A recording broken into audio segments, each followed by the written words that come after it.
Good afternoon, everyone. Thanks for joining us today. We're going to give folks just a couple of extra minutes to log on, and then we will get started with our Ed Series event today.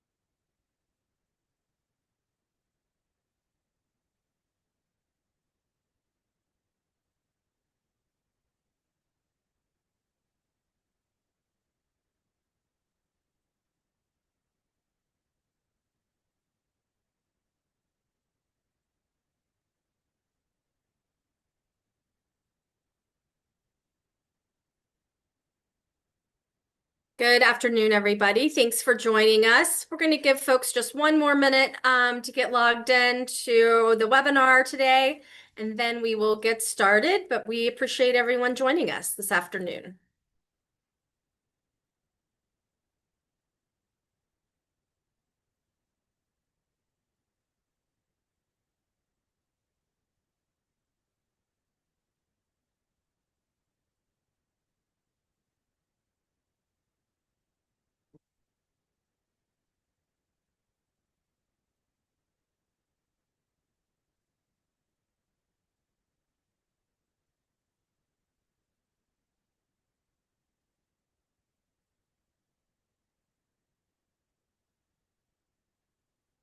All right, looks like our entries are slowing down just a little bit. So, good afternoon, everybody. Thanks for joining us today for our July Ed series on support-centered housing. I'm Kathy Alderman. I'm the Chief Communications and Public Policy Officer for the Colorado Coalition for the Homeless. I'll be moderating this event today. Really appreciate everyone joining us. We have some great panelists and information to share with you today. Captioning is available if you go down to show captions in the low bar on your screen.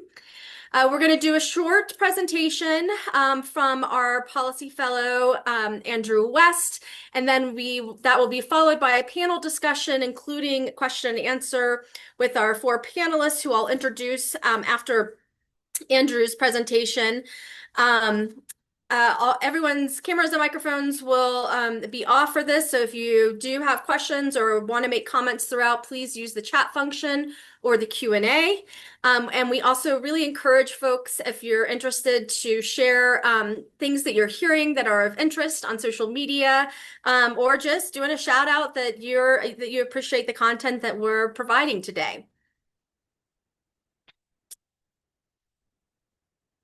So before I kick it over to Andrew, I just want to say the reason that we're bringing this issue up is because we're hearing a lot of conversations in the public realm about housing first, and unfortunately, some detractors in this space are really painting housing first as housing only. And what we know as an organization that believes in housing first and operates under that philosophy is that it's really housing with supportive services that is the most effective intervention to homelessness, especially for people that have been in the cycle of chronic homelessness. And so we recently put out a report, which will be shared in the chat, about why housing first with supportive services continues to be the best model in face of some of the criticisms that are coming from other organizations all the way up to the Trump administration. And Andrew's going to go into a little bit more detail. But what we're really seeing in the media is this pitting of housing first with work first or treatment first approaches to providing housing assistance to people exiting the cycle of homelessness. And so what we wanted to do today is really provide some grounding on what Housing First is and why we're starting to call it support-centered housing, so that people really understand that it is those critical support services that really make the housing successful in the long run. And so before I toss it to Andrew, I do want to say thank you so much to the education and advocacy team, especially Shannon, Gabriella, and Alexis, who are on the call today, but in the background, and really helped to pull all of this information together for us. And now I will turn it over to our policy associate, Andrew West. Thanks, Andrew. Thanks so much, Kathy, for getting us started. Hello, everyone. Good afternoon. My name is Andrew West again. I'm a policy associate with the education and advocacy team here at the Coalition for the Homeless, and I'll give a quick data presentation to sort of set the background, set the stage for our panel discussion later on. And as Kathy said, we're gonna be talking about support-centered housing today, and how that builds off the successes of Housing First while sort of re-emphasizing the nature of the model that includes the support as well, that it is not just housing only, that there are a wide range of supportive services that accompany the model. Kathy Alderman is my hero too, Jimmy. I just wanted to call that on the chat.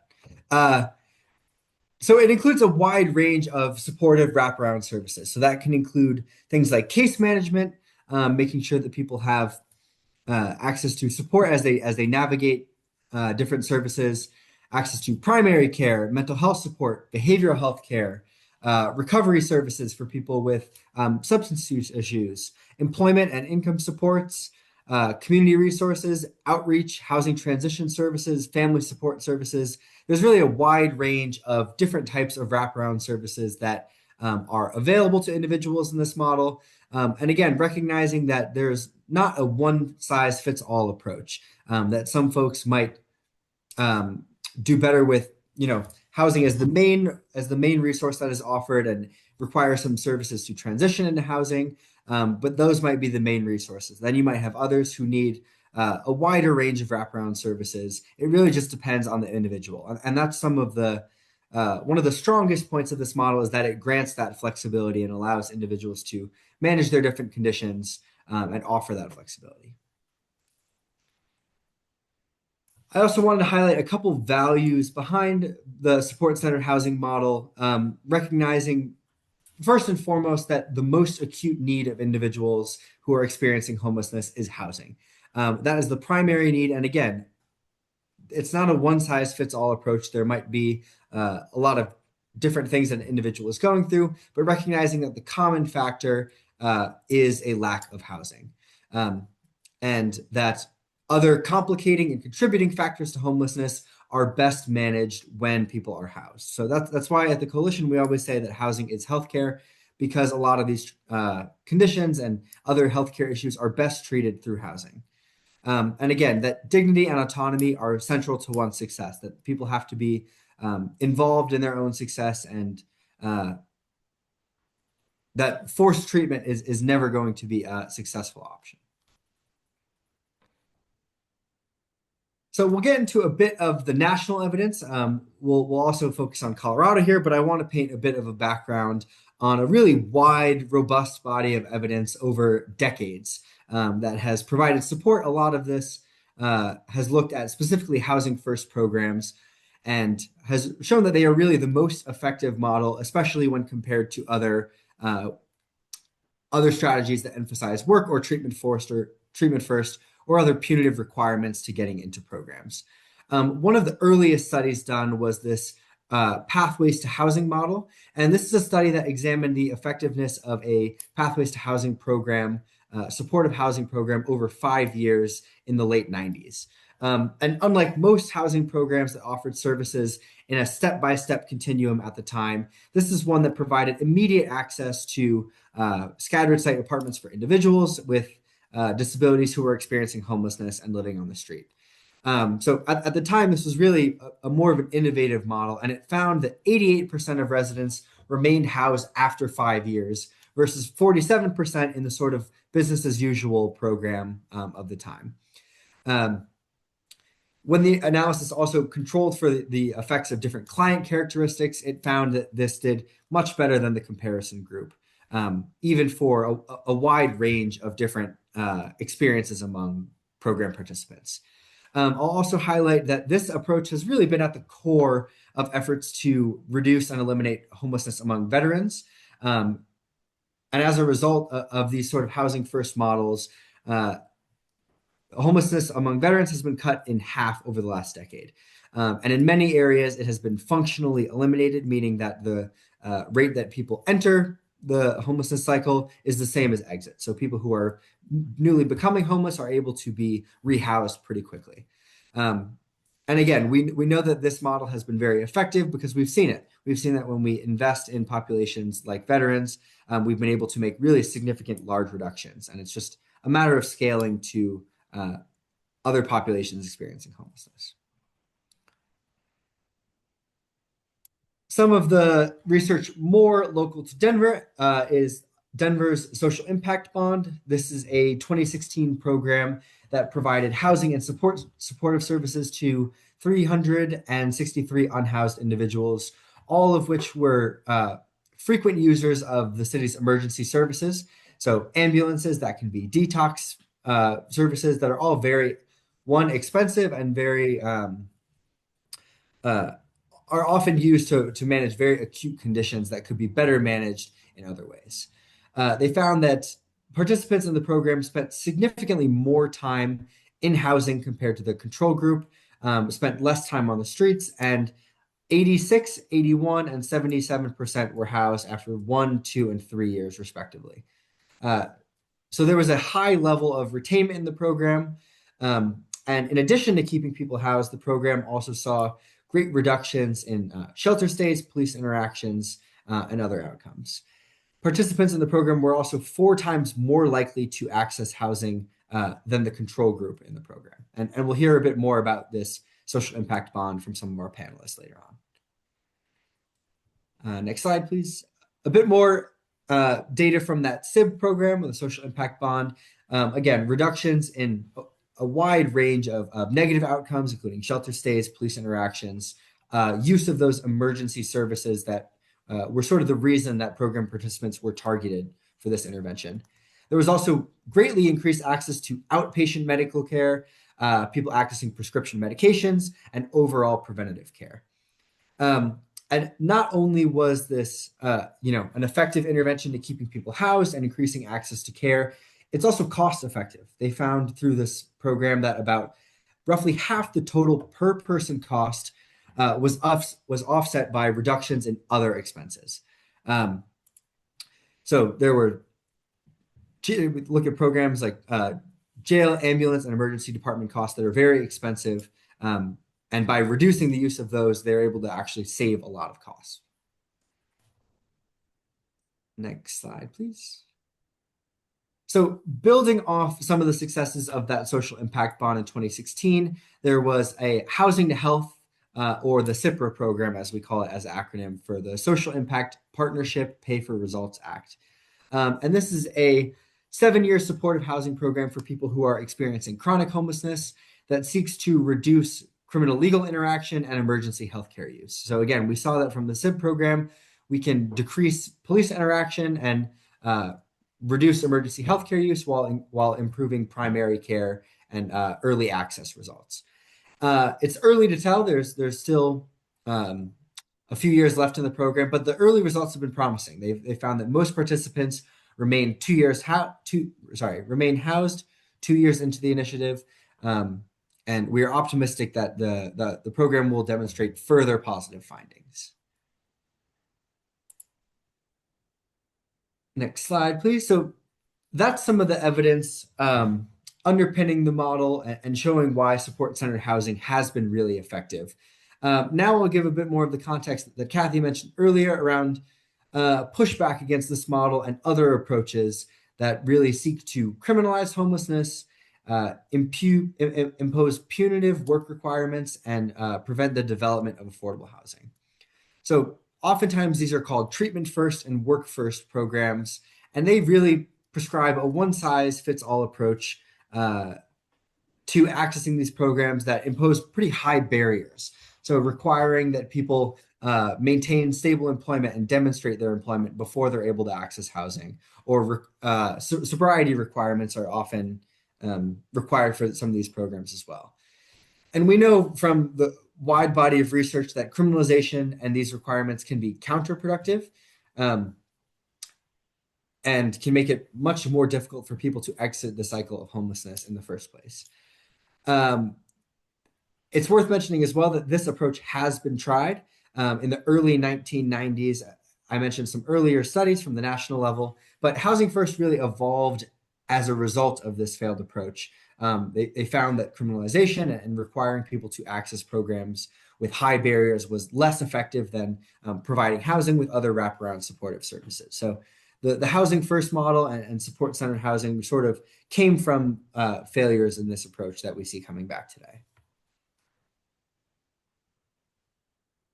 So I'll give a bit more here as to how these proposals are taking shape. The Cicero Institute is a billionaire-backed think tank that has really been behind a lot of these efforts. That's not to say that they're behind all of these efforts, but they've implemented a really well-funded, well-coordinated campaign to pass model legislation that would criminalize unhoused individuals and impose work requirements, while also seeking to pull back from affordable housing and some models that we know are more successful. Legislation looks different in different jurisdictions, but there has been a model bill that's failed in 10 of the 12 states where it's been introduced. And some of the characteristics common to these bills are that they require communities to remove encampments, so making requirement that there are regular sweeps and forced removal of people experiencing homelessness, statewide camping bans that allow for offenders to be fined and jailed, prohibiting local governments from discouraging enforcement of these local and state bans, redirecting funds away from affordable housing into temporary measures, and making it easier to involuntarily commit people to psychiatric facilities or other mandated treatment plans. This is also something that we've seen increasingly from the Trump administration and is outlined in Project 2025 to mandate sobriety and mental health treatment in order to get access to housing, as well as some of these forcible sweeps, attacks on HUD. The president's 2026 HUD budget request included a proposal to combine a lot of the programs in HUD into a block grant. This is something that we're tracking now at the federal level, is that proposal to turn it into a block grant, and whether that's something that will be included in the appropriations process. But alongside these criminalization measures, it's really an effort to decrease funding for solutions that we know that have been effective. Again, fortunately, the highlight here is that this model legislation has failed in 10 of 12 states, including Arizona, California, Georgia, Hawaii, Missouri, Kansas, Oklahoma, Tennessee, Washington, and Wisconsin are some of the states have introduced these kinds of bills. That being said, there are some harmful measures that have passed in certain states and other localities as well. And I'd be happy to share a link in the chat to track some of those emergent threats. So again, circling back to the Housing First support-centered housing model, we know that this shows stronger outcomes than the alternatives. One of the strongest studies is a systematic review. Again, this is the gold standard. This is a randomized trial that looks at 26 different studies that compare the two approaches. It compares, again, an approach where people were required to work before accessing any programs, and then a model where they were given housing as a primary condition, and then other supportive services. And they found that giving people housing was able to reduce homelessness by 88% and improved housing stability by 41%, as well as greater health benefits when compared to that other approach. I think it's also worth mentioning that the support-centered housing model is also effective in reducing substance use and addressing mental health challenges. A lot of the time, these other models try to say that Housing First is not an effective model for people who have some higher needs, but we know that that's not true. There's a study that found that about 88% of participants in the program, specifically program participants with high level of psychiatric disabilities, were able to remain housed after 5 years. That's almost 90% that were housed after 5 years, compared to 47% in a residential treatment program. So this model is not only it's successful and can be flexible to a wide variety of individuals with differing conditions. Next slide, please. Yeah. So that's a bit of an overview on the data, background, national evidence, and state, local level evidence. I'll turn it back to Kathy now to begin our conversation with our excellent panel. Great. Thanks so much, Andrew, for walking through that. And I am really excited about our panelists today because Andrew and I can tell you the benefits of support-centered housing all day long, but it's even better coming from the experts who are delivering and evaluating these programs and setting the model. So today on our panel, we have 4 panelists. We have Katie Badamaso, who serves as the Director of Mountain West Region at the Corporation for Supportive Housing. Katie's overseen the operations of the Denver Social Impact Bond at CSH since 2016, and she did that as a senior program manager, and she has expertise in substance abuse counseling, case management, and trauma-informed care and housing. We also have Devlin Hansen, who is an economist with the Urban Institute, and she does research in the area of family and financial well-being. The Urban Institute is a nonprofit research organization that equips change makers with evidence and solutions that turn research into action so we can build a world where every person and every community can thrive. Urban Institute was the evaluator on the Social Impact Bond program and has so much experience in this space, so we're thrilled to have Devlin join us as well. We also have Megan Linder, who is with the Colorado Coalition for the Homeless. Megan is a clinical social worker and addiction counselor, serving as an associate program director, where she oversees services for over 800 individuals in permanent supportive housing. Megan ensures high-quality client care, monitors grant compliance, and supports complex case management for individuals experiencing trimorbidities to promote long-term housing stability. And last but certainly not least, we have Serena Thompson from Larimer County with the Homeward Alliance program, where she's the program director. Homeward Alliance operates a continuum of programs and initiatives for families, adults, and seniors, and access to basic needs, housing-focused case management, and employment services. So welcome to all of our panelists. I'll ask them all to come on camera. And we'll get started. I do want to address one issue that came up I saw in the chat about how forced treatment has worked for certain individuals. And I think one of the things that I would say is everybody's experience is individualized and different. And so we have certainly heard from people that said, man, if they had not made me get into treatment, I may not have gotten clean. And we want to respect that as an option for individuals. What we want to highlight, though, is that making that the only pathway for everyone simply does not take those individualized circumstances into account. And so this is not to say that other methods don't work. We're just saying that we want to make sure that everybody has a pathway to resolving their homelessness, resolving behavioral and health issues, substance use issues, primary physical health issues. And we think that it's really important to provide those options for folks, whatever that path may be.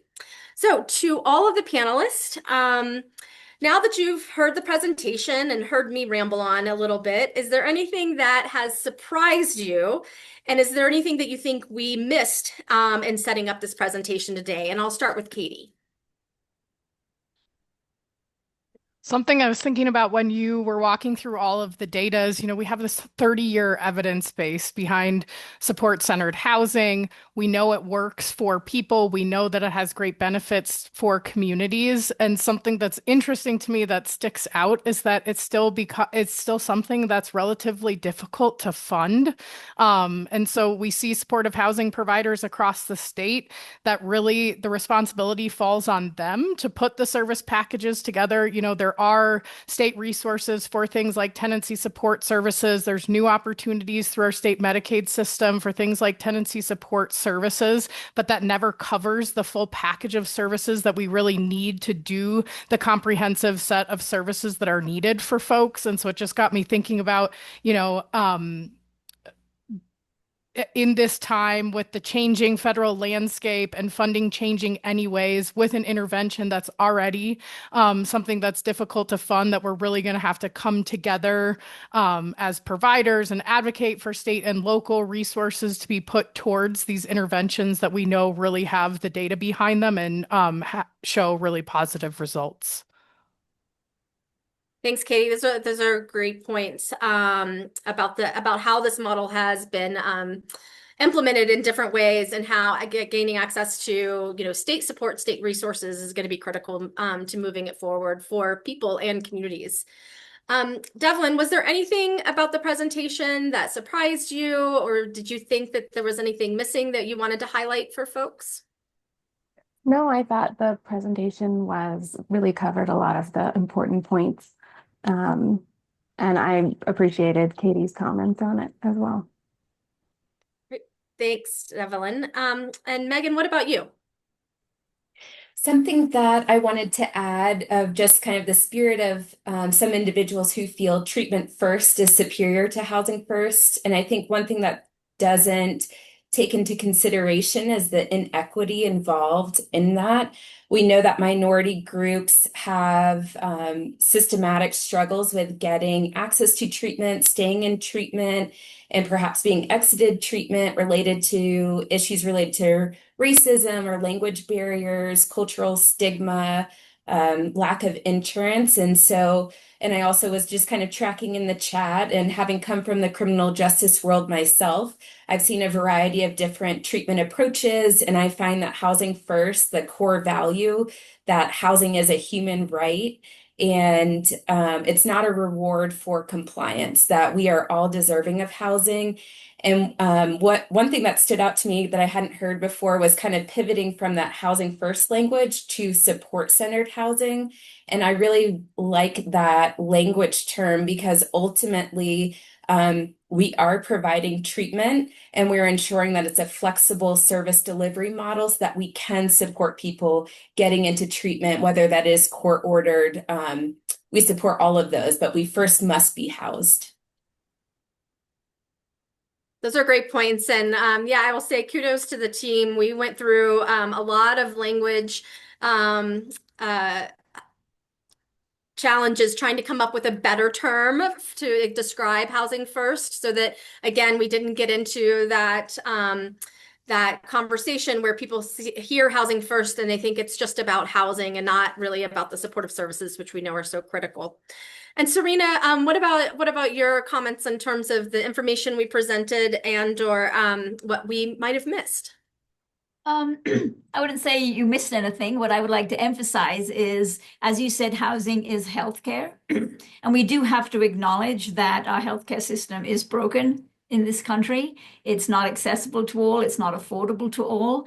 And that's including people who aren't experiencing homelessness, but our housed population that we often hear stories of large medical bills leading them towards homelessness. And that's one of the great values, as you all mentioned, of supportive housing, is that we can bring healthcare much easier, make it way more accessible to people that are housed. We know where they are, we have case managers, and we can tailor healthcare to them. The great point, Serena. And I saw that there is a question in the chat about does Housing First assist homeless with care needs, or can home health services provide care while there? And the answer is yes. And that is the very point of providing supportive services on site.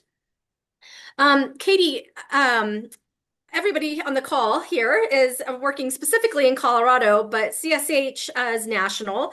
And as you direct the Mountain West region, can you tell us about some of the unique challenges that people in the Mountain West region face in regards to accessing housing, especially housing with supportive services?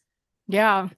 Well, something that comes to mind specifically to the Mountain West is our desirable geography, right? And that poses unique challenges for our community members because people love to come here. They love our sunshine. They love the lack of humidity. They love the mountains. They love our rivers. They want to come recreate, play outside.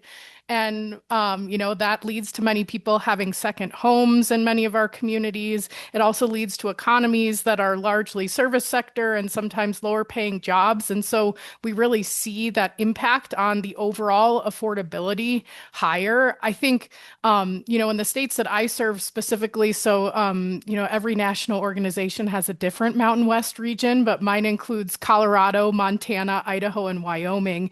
And we saw this challenge be expanded during COVID when everyone was working from home and people could then suddenly think like, where would I love to live? Where, I would love to spend time outside. And so for many communities across the Mountain West, we saw rents and home prices double, and even in some communities triple. I think Montana had the highest rent increases in the entire country post COVID.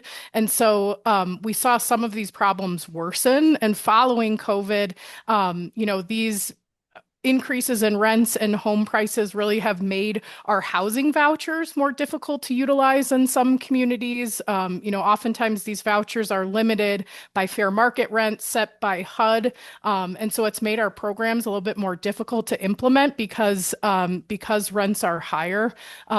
And so, being here, living here in a desirable place to live, being outside in our mountains is awesome, but that also means that a lot of people like to come here, which impacts our housing market pretty dramatically.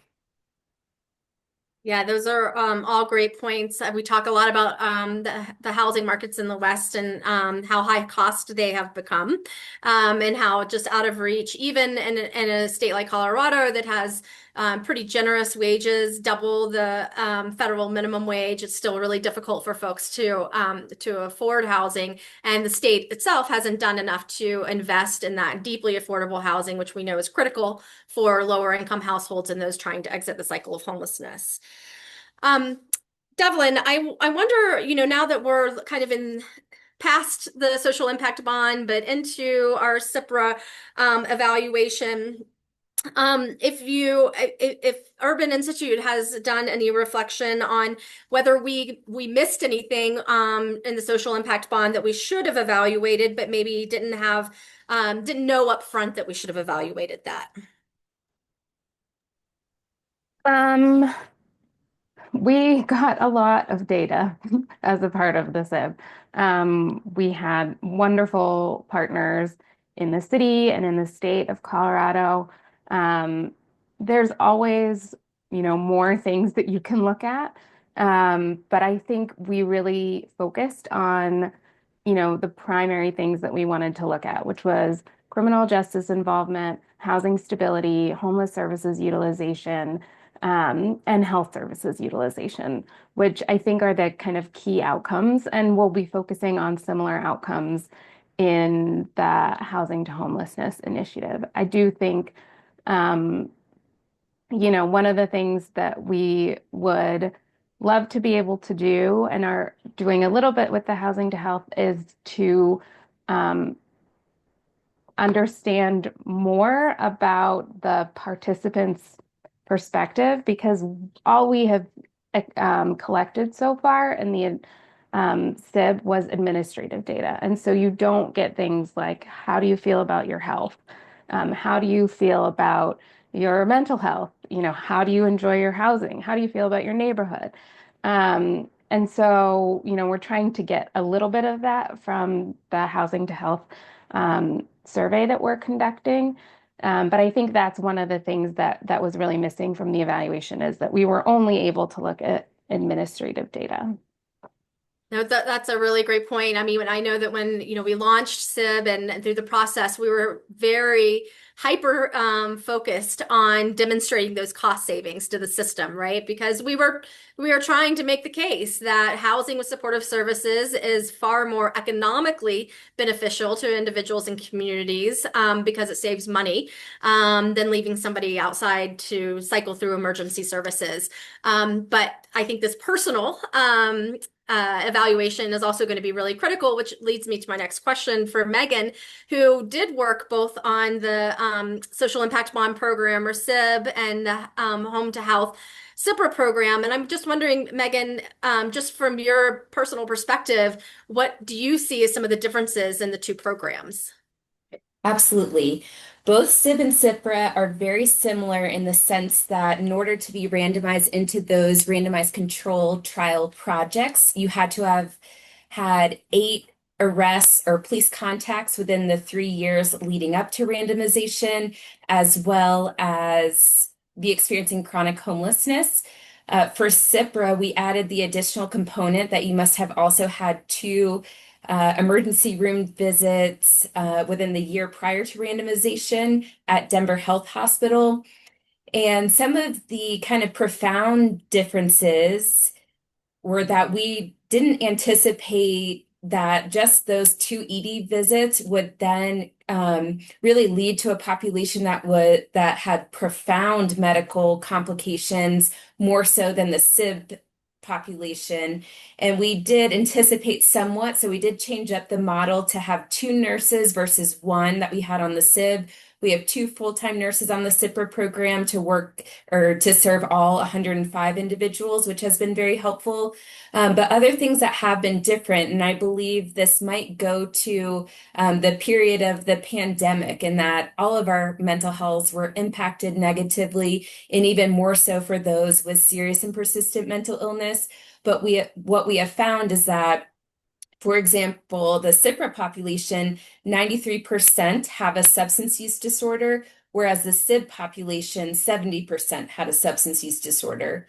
CIPRA has doubled the amounts of meth and opiate use disorder compared to the SIB project. And then we're also seeing increased rates of traumatic brain injuries and neurological disorders in the CIPRA program.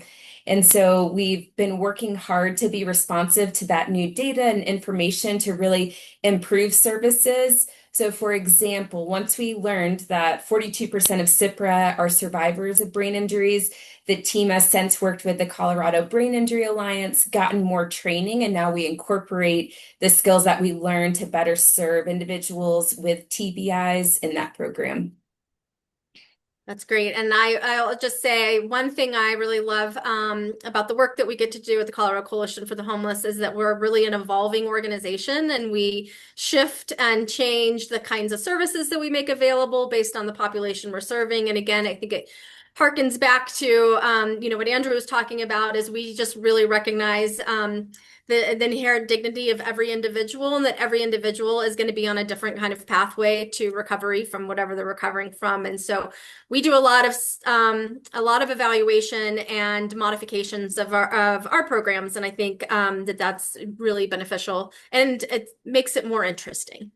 So Serena, to that point, Homeward Alliance has developed and tested Housing First in Northern Colorado since 2018, and it now is an umbrella organization for several programs, including frequent utilizer systems engagement, Mason Place, and housing navigation. Can you tell us a little bit more about how these programs work and how they work together? Yeah, happy to. Hello from Northern Colorado.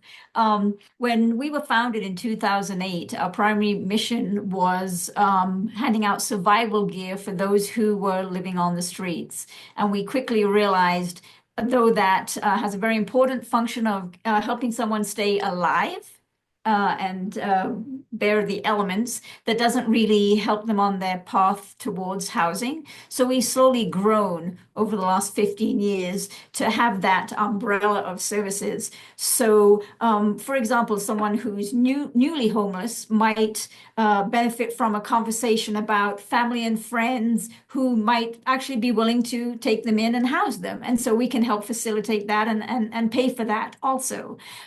Some people might need help signing up for benefits. That's a resource that can be very difficult to navigate even when you're not in crisis. So we have resource navigations that can help people get driver's licenses and social security cards and sign up for SNAP, for example. If someone is looking for employment, we can absolutely help with resumes, job searches, interview prep, clothing for interviews. If someone does have a voucher, they might need help finding a place to live with that voucher. We have a program that helps people who are on parole, so they're newly released, and reintroducing into society can be very difficult. So we have a program that helps with that. And then we also have our supportive housing that could be a single site where it's one location, it's a project with multiple units.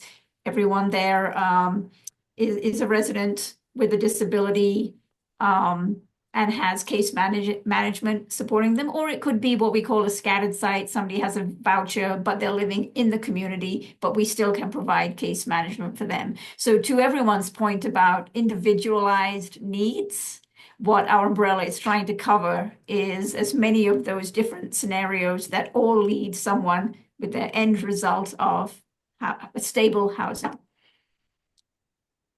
Thank you for that.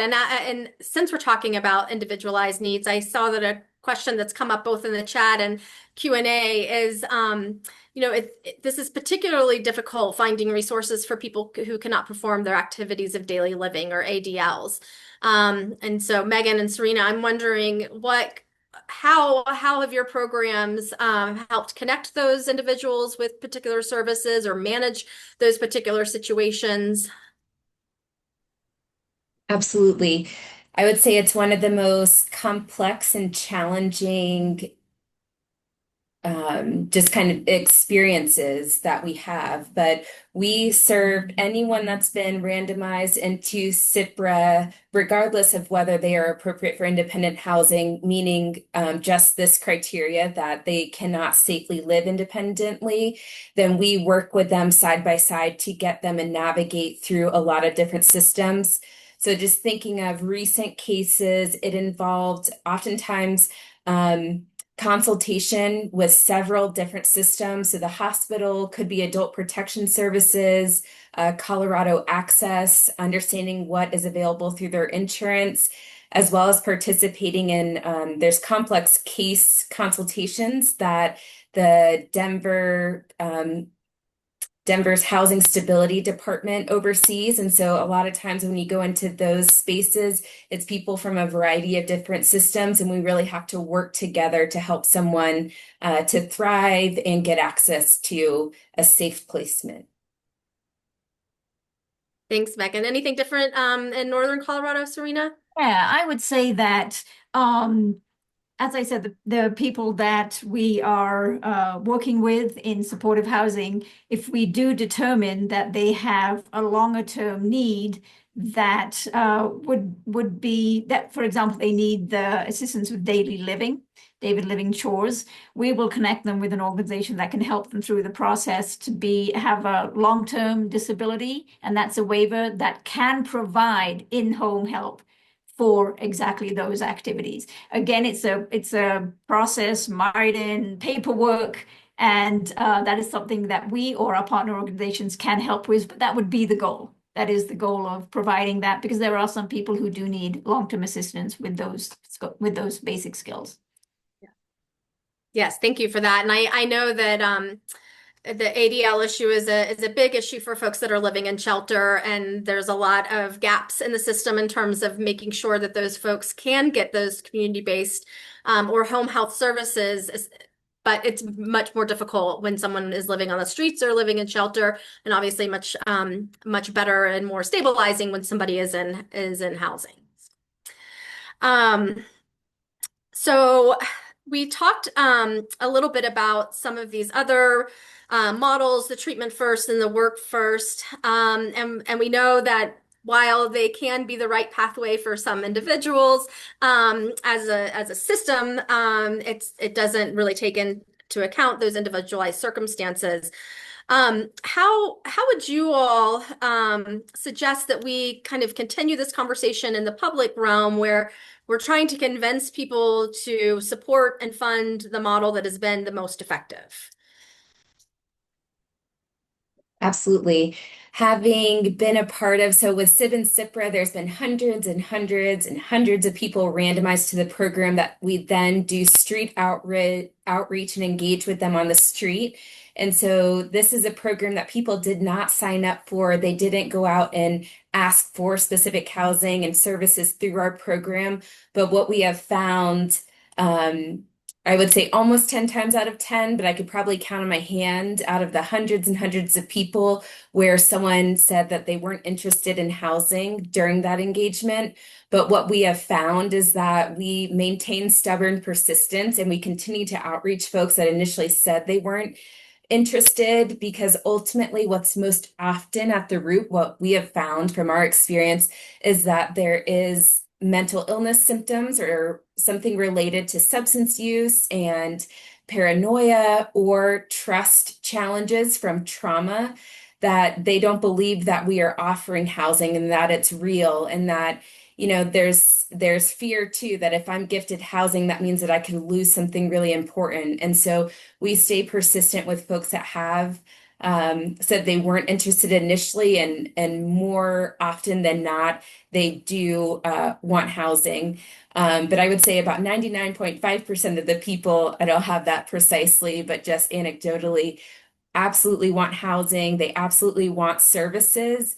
And they want healthcare. And what I have found just in my experience is that folks are coming in with complex trauma, and it's important to keep that at the forefront of our perspective when serving individuals, is that there's been oftentimes providers have let them down, or treatment wasn't responsive to their cultural and unique needs. And it's important for us to be flexible in our delivery and respond based off of client need versus what our program is dictating. So it's all entirely client-centered, and we pivot accordingly. And what we can see is from the results from the SIB program is that every one of those individuals didn't ask to be a part of services or in that housing program. However, they engaged and thrived compared to the control group.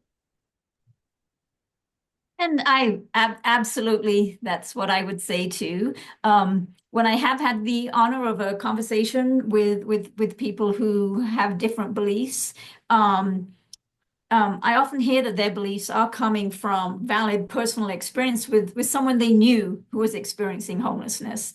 And I do want to respect that, and I want to respect that the way they offered help was rejected. And absolutely that does happen. But what I would encourage people to remember is that's one story. And us as service providers serve hundreds of people every year and hear so many stories.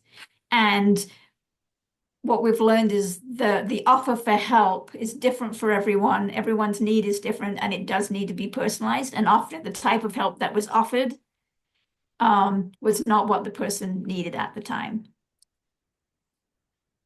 Those are great points. And I think it speaks more broadly to the breaking down of some of the stigmas that people have about people experiencing homelessness, and that, that if they have experience with one person, then that automatically translates over to another person. And we also always forget about all of the lives that have been stabilized through programs like this, and who we don't see any longer because they are stably housed and they're no longer in the shelter system or on the streets.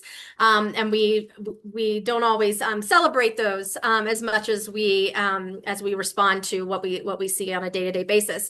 And Devlin, that brings me to a question for you, just about, I think Urban Institute's data and reports and evaluations and analyses has gone a long way to breaking down some of those stigmas. And I'm just wondering what else is in the works right now for the Urban Institute on this topic.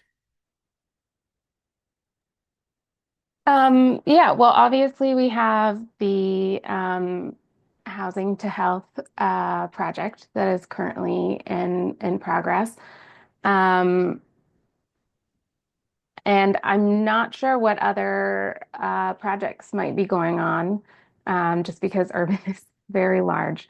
But our housing division is constantly doing work to understand, what kind of housing is most effective, and how it can be implemented in the most effective way. Yeah, and I know that the Urban Institute has also done a lot of kind of what I also call them side reports. They'll do their main report and then they'll put out, all of these smaller bits so that you can really digest what is in the big report. And even coming out of SIB, there was a brief analysis of the healthcare data that was available through SIB, which led to CIPRA. And I just think it's such a an evolutionary process working with you all, and it's really great. Katie, could you speak to some of the other efforts in other states or at the national level that seek to promote work or treatment first models, or potentially undermine some of the work that's been done in housing first?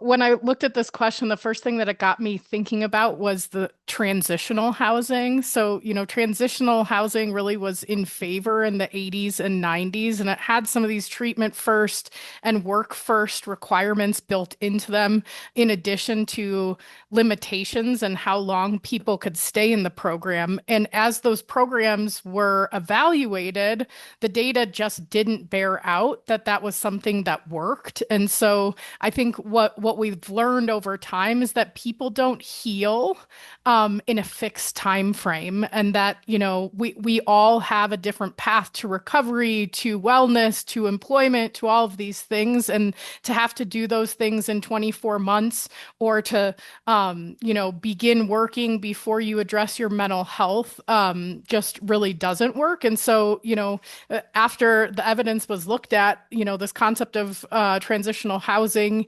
that had those things baked into it really fell out of favor with the national government, with HUD. And, they used the data that showed that support center and housing work to really put funding in that direction. And I think that we should use history to show us that, evidence-based practices are the things that we should be investing in, and not go backwards, because we already did this once. We don't need to do it again. Yeah, it's a great point. And I mean, I will say that in Colorado, we have had the opportunity to be a little more innovative in this space because of our partnership with CSH and the Urban Institute. Do you see that kind of innovation happening in other states? Yeah, we have performance-based programs like this all over the country. We've worked on some in Los Angeles, San Diego, currently helping the city of Boise to launch a CIPRA initiative very similar to the one here in Denver. And so what I can say is that we've definitely taken what we've learned from you all doing the work every day, and from Urban, who's producing the reports that helps us understand the impact to communities across the country. And it's just really exciting that much of it started here. Yeah, that's great. And looking forward to seeing the results of those programs too. Though I don't imagine that they'll be too different from what we discovered doing Right. this in Colorado. Yeah. Well, so for a question for everybody, and just raise your hand when you're ready. We have a broad audience on the call today. I think I saw we had about 55 people. People are coming to this call with lots of different personal experiences, professional experiences, some working in the homeless response system, some maybe experiencing homelessness themselves or having had that experience. But what would you say is the best way for our attendees today to assist individuals experiencing homelessness through personal actions, policy and advocacy, or any other manner?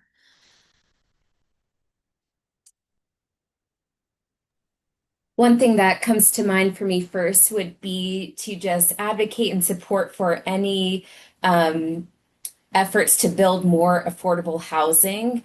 I know that I was able to just vote in my neighborhood area to be a part of a voting member to approve and support affordable housing.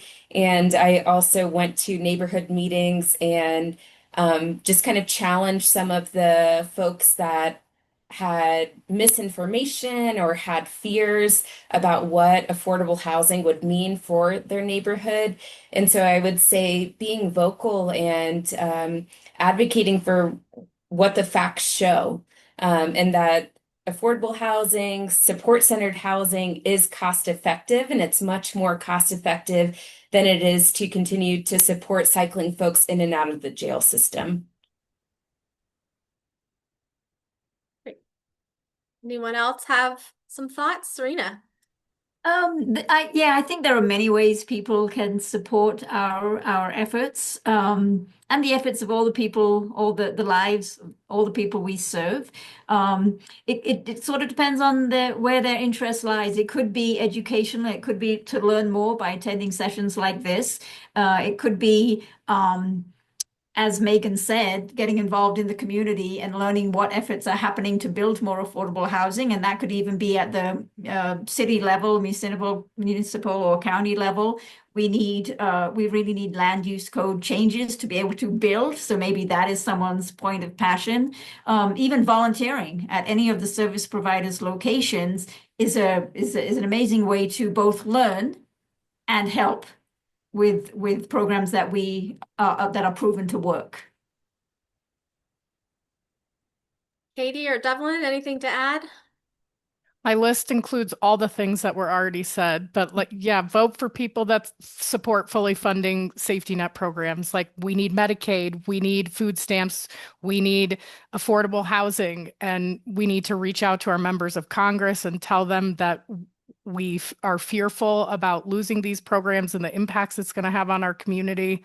Talk to everyone about it, family, friends, colleagues, anyone. Volunteer. And in addition to volunteering, tour property, talk to staff like Serena and Megan who are doing this work every day, meet someone who's experienced homelessness, hear their story, hear the benefits of it. Because I think it's just important that we understand what the day-to-day looks like. So talk to people about it. Anything you want to add, Devlin? No. Well, I'm not seeing any other questions coming up in the chat or the Q&A, so I'll just say if you had just one point that you wanted to send our attendees away with today, what would it be? Housing First works. And the data shows that for people and communities. And for Housing First, we need housing.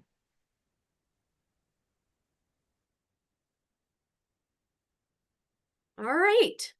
Well, I'm so appreciative of your time today, your expertise, your thoughtfulness. Really appreciate you being with us on this call. Thanks for everybody who participated and engaged with the chat and the Q&A. Our next Ed series will be in September. And I think in line with some of the thoughts and conversations we've had today, it's how to be a good neighbor. We won't be having an Ed series in August because that is when we celebrate National Health Center Week. And for those of you who are not familiar with Colorado Coalition for the Homeless, we are also a federally qualified health center. And so, which is why this intersection between housing and health is so critically important. And we will be celebrating all of the healthcare providers and the work that they provide to the community in August. So we hope you will join us in September. Please stay engaged with us in other ways. We do a lot of advocacy work. We put out a lot of information and reports, and we really appreciate all of the support that we get from the community. It's really critical to the work that we do.